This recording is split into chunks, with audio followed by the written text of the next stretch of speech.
Mix के founder और CEO सुशील केडिया साहब कार्यक्रम में हो रहे हैं शामिल। गुड मॉर्निंग, बहुत बहुत स्वागत है आपका जी बिजनेस पर। धन्यवाद हमें समय देने के लिए। चूंकि पूरा बाजार इस वक्त ग्लोबल मय होकर रखा है, तो आज मैं शुरुआत आपके साथ ग्लोबल मार्केट्स के साथ ही करना चाहता हूँ। 4 महीनों की ऊंचाइयों पर दिख रहे हैं डाउ नेस्डेक वगैरह। डॉलर इंडेक्स जबरदस्त 3 साल की गिरावट पर नजर आ रहा है। कच्चा तेल भी बहुत उछल कूद करके पहुंचा है अब $66 के आसपास। जरा एक बार ग्लोबल सिनेरियो समझाइए, क्या संकेत आपको मिल रहे हैं और वहां से क्या डायरेक्शन लेना चाहिए हमें? भावनाएं जो हैं वो कोलाहल मचाती हैं जब उनका समय जा चुका होता है। आनंद उसी वक्त तीव्रतम प्रतीत होता है जब वो खत्म होने वाला होता है। Trend is your friend until it ends और बेंड्स। डॉलर इंडेक्स 110 पे जब था तो अपनी बात हुई थी 98 तक आएगा। सिर्फ इसलिए नहीं कि वो अब 98 पे आ गया, अब वापस चार्ट्स के वो पैटर्न्स हैं। दिन 2-4 की बात है, इस डॉलर इंडेक्स ने अब वापस 110 की तरफ अपनी चाल को शुरू करना है। हम जोड़ेंगे इसको अपने स्टॉक मार्केट से। 2 मिनट दीजिए मुझे। यूएस इंटरेस्ट रेट्स पर लगातार खबरों का जो बार बार प्रवाह आ जाता है, फेड चेयरमैन की टिप्पणियां जो होती है वो भ्रमित करती हैं, हमेशा से उनका काम वही है। और उसमें भ्रमित हो के अलग अलग विशेषज्ञों ने टाइम टू टाइम बार बार ये कहा रेट्स घट जाएंगे। हम लगातार मेंटेन करते रहे, रेट्स ऐसे स्तर पे चले जाएंगे कि लोग आंखें खोल के देखते रह जाएंगे। उसके बीच में एक छोटा सा करेक्शन और यूएस 10 ईयर रेट का भी कंप्लीट हो चुका है। आज की रात बड़ी क्रूशियल है। देखिए अगर रिवर्सल होकर आज अगर ऊपर बंद आ जाती है रेट्स, तो ये 5.25 तक उछल सकती है। 5.25 का लेवल आ गया तो कोलाहल मच जाएगा। 5 के ऊपर जाते हो साइकोलॉजिकल ग्लास सीलिंग शैटर हो जाती है। डॉलर ग्लोबल मनी है, ग्लोबल मनी की कीमत बढ़ जाए, cost of money 10 year rate है वो बढ़ जाए, तो वॉलेटिलिटी इंडेक्स भी जो यूएस में है वो छद्म कर रही है, किसी भी टाइम उछल सकती है। तो जो चीज को एंटिसिपेट नहीं किया जा रहा है वही सबसे बड़ा खतरा होता है। तो सारे वर्ल्ड के अंदर इंडिसेस में मुझे बड़ा धोखा होते दिखता है। और इंडिसेस से बाहर सारे वर्ल्ड के 8-10 मेन मार्केट्स में और इंडिया में भी वही हो रहा है कि इंडेक्स के बाहर बहुत सारे स्टॉक्स ऐसे हैं जिनमें अभी भी 25-30% ऊपर चलने की अगले 1-1.5 महीने में जगह हो सकती है। तो क्या पता इंडिसेस का जो टॉप है, जैसे मई के 7-8 मई से लेके अभी तक हम 25,200 के आसपास 4 बार आ गए और 500-600 पॉइंट वहां से नीचे गिर जाते हैं। अगर पीसीआर मेरे स्क्रीन को शेयर करे तो मैं साथ में इस चार्ट को भी दिखाते जाता हूं जो बात करूंगा। तो ये नजरों का धोखा जो इंडेक्स क्रिएट कर रही है, और पैसा इंडेक्स के बाहर वाले स्टॉक्स में, ये देखिए निफ्टी 25,110 आया 16 मई को, फिर ये वापस आ गया 10 जून को 25,270, और आज हम आ गए 25,374। इतनी तेजी सबको महसूस हो रही है। 1.5 महीना गुजर गया, 200 पॉइंट निफ्टी की तेजी हुई और बीच में 600 पॉइंट गिर गया, फिर 700 पॉइंट गिर गया। तो जो ड्रॉडाउन आ रहे हैं वो बड़े डीप आ जाते हैं बीच में, और नेट गेन जो है बहुत छोटा है।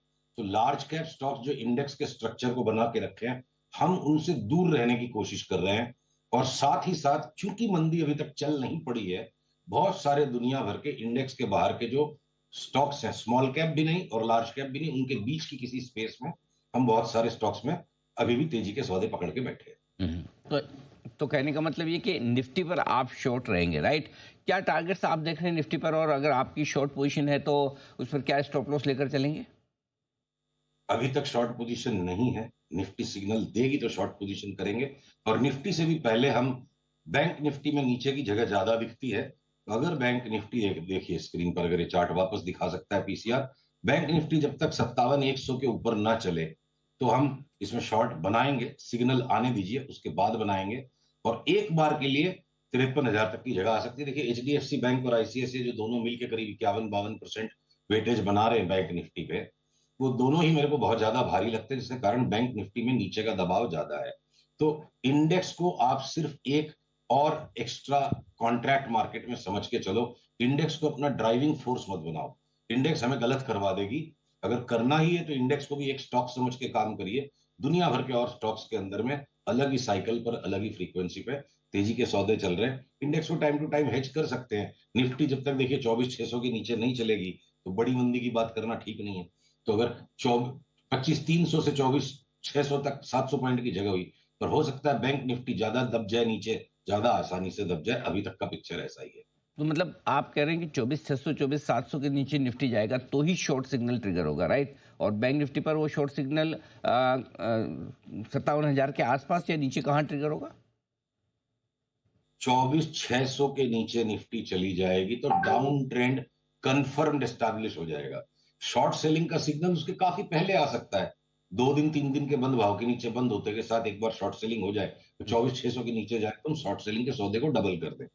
तो ज्यादा महत्वपूर्ण बात जिसपे मैं दबाव देना चाहता हूं अनिल जी, सामान्य बाजारों में, साधारण बाजारों में, नॉर्मल परिस्थितियों में इंडेक्स मार्केट को ड्राइव करता है।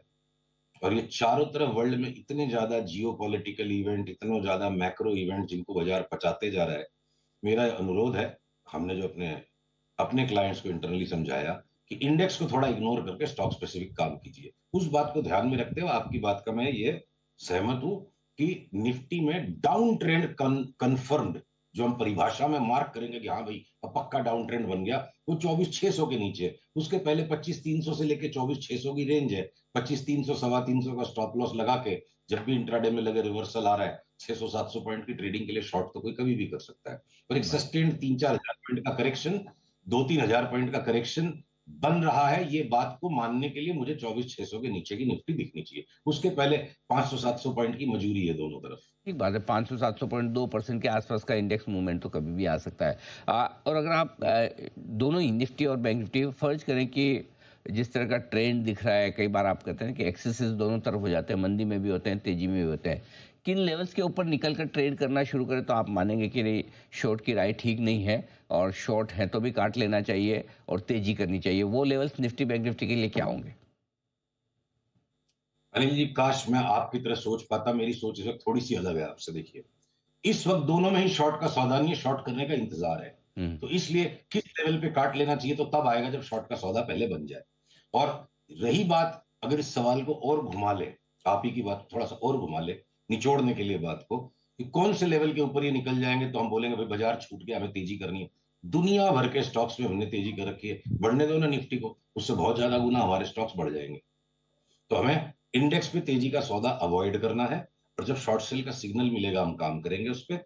और हर वक्त अनिल जी सारे प्रश्नों के उत्तर निकाल पाना आसान नहीं होता है। तो मैं इस क्वेश्चन को एक बार गिव अप करना चाहूंगा कि कौन से लेवल के ऊपर हम निफ्टी बैंक निफ्टी में तेजी करेंगे। फिलहाल हमको लगता नहीं कि कोई भी लेवल के ऊपर इन दोनों इंडेक्स पे हम तेजी करेंगे। शॉर्ट करने की वेट करेंगे और इंडिविजुअल स्टॉक्स में हमारी तेजी हमारी चलती रहेगी अगर इंडेक्स में तेजी हो भी गई तो। नहीं, ठीक है, उचित है एकदम। जो भी आपकी ओपिनियन है, बताएं सर, तेजी कहाँ करना चाहेंगे आप? पहले तेजी और साथ ही अगर आप मंदी के भी बताना चाहें, दोनों में जानना चाहता हूँ। देखिए, नए जो स्टॉक्स लास्ट बार आपसे वार्ता होने के बाद जो अभी लिस्ट पर ऐड हुए हैं हमारे यहाँ, नए जो स्टॉक्स ऐड हो गए हैं, मदरसन, सुमी, जीएमआर, दोनों 50-50% बढ़ जाएं। डीएमआर, डीमार्ट भी थोड़ा सा 7-8% घटने के बाद वापस लेना 50% बढ़ने के लिए। डिक्सन भी यहाँ से 50% बढ़ जाए इरिस्पेक्टिव ऑफ इंडेक्स व्यू। 2-3 महीने की मैं बात कर रहा हूँ, 3 महीने के व्यू से ले रहे हैं इनको। क्रॉम्पटन ग्रीव्स, कंटेनर कॉर्पोरेशन तो 2 साल के व्यू से 2500 का भाव लगता है और करंटली एक बार वापस एक्यूमुलेट जोन से लगता है ब्रेकआउट हो रहा है तो ऐड कर सकते हैं। और सीजी पावर है, एंजल ब्रोकिंग है, सब में ट्रेडिंग स्पॉट है 20-25-30% का। एसीसी और अंबुजा, दो स्टॉक्स मेरे को लगता है सीमेंट में जिनके अंदर में अच्छी खासी 30-35, क्या पता 40% तक की भी जगह अगले 3 महीने में है। जैसे ग्राजीम अब टॉप ही होने लग गया, अल्ट्राटेक सीमेंट टॉप ही होने लग गया। तो सेक्टर के अंदर जो रोटेशन आना है, एसीसी अंबुजा में यहाँ से 30 से 40% कमाने की चाल लगती है। चंबल फर्टिलाइजर लगता है कि यहाँ से 800 रुपए का भाव हो जाए। तो पतंजलि के अंदर जैसे आज ब्रेकआउट आ गया तो एक बार लगता है पतंजलि भी 2400-2500 का भाव हो जाए। कैश के शेयरों में आप जाओ तो दुनिया भर के स्टॉक्स हैं। सनोफी में आज नया बाई आ गया, यस बैंक वापस से बाई हो गया। आपके वोडाफोन आइडिया भी लग रहा था कि कल 7 रुपए 20 पैसे के ऊपर जाएगा तो बाई हो जाएगा, वापस हमने उसको चेंज कर दिया, एक बार 6.5 तक आएगा तो पुल बैक मिलेंगे। तो लिस्ट ऑफ स्टॉक्स जहां पे लेके कमाने के मौके हैं वो बहुत लंबी है। शॉर्ट सेलिंग बहुत ही पेचीदा काम है और खास करके जब एक रेंज बाउंड हो गई है इंडेक्स, सारे वर्ल्ड में इंडाइसेस फंस गई है रेंजेस के अंदर और खराब खपर को पचाते चली जा रही है, तो हो सकता है कि जो हेजिटेशन है, आप रिलक्टेंस जो है हमारा इंडेक्स पे काम करने का, इसको एक प्रकार का हेजिटेशन समझिए। कोई बहुत पक्का सिग्नल मिलेगा तो ही शॉर्ट करेंगे।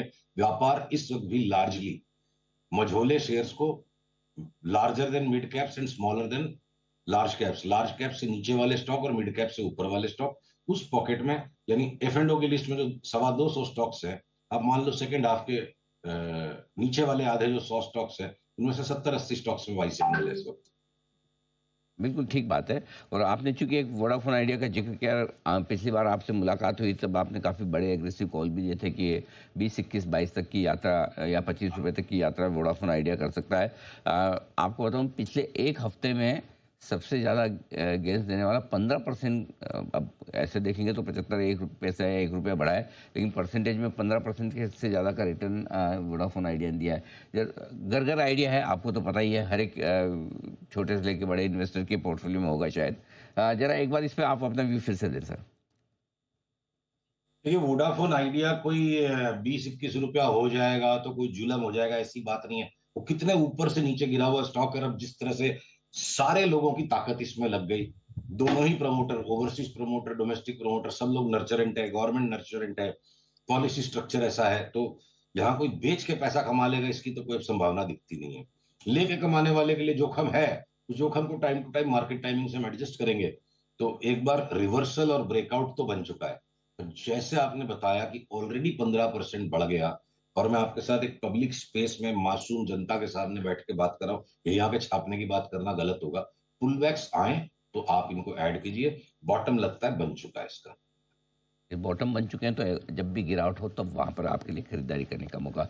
कुछ शॉर्ट आइडियाज हैं सर आपके पास? अनिल जी, शॉर्ट के लिए तो बहुत बड़ी लिस्ट है, बस बाजार पलटे तब करे। देखिए, जितने भी लार्ज कैप्स हैं, मान लीजिए कि आपके बजाज फाइनेंस, बजाज फिनसर्व, कल को हो सकता है ग्राजिम टॉप आउट कर जाएगा, तो उसके बाद वो क्या पता नेक्स्ट वीक तक सारे शॉर्ट के ट्रेड्स वर्कआउट होने लग जाए, आपसे अगले गुरुवार को मिले। हर एक सेक्टर के जो लार्जेस्ट 1-2 स्टॉक्स को आप ले लो। ओएनजीसी को शॉर्ट नहीं करेंगे, पर हो सकता है हम रिलायंस को कर देंगे। बीपीसीएल, एचपीसीएल को एक बार टेम्पोरली हम शॉर्ट कर दें। मारुति को शॉर्ट कर देंगे, टाटा मोटर्स को नहीं करेंगे। बजाज ऑटो और हीरो मोटो को अब हमारे लिए लगातार बाई है।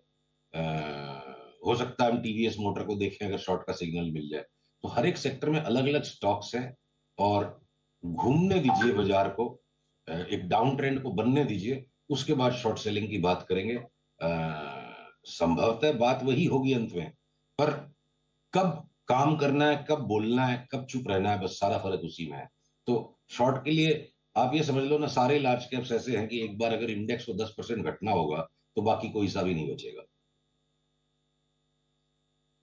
केडिया साहब, बहुत बहुत धन्यवाद आपका। आपने समय दिया विस्तार से बाजार पर, अमेरिकी बाजार पर, हमारे बाजार पर तेजी और मंदी के तमाम मौकों पर आपने अपनी राय विस्तार से रखी। अगले हफ्ते आपसे फिर मुलाकात होगी, डिस्कस करेंगे आगे और हफ्ते भर में जो डेवलपमेंट होते हैं उस पर, और आगे बाजार के डायरेक्शन पर। आज के लिए बहुत बहुत शुक्रिया आपका।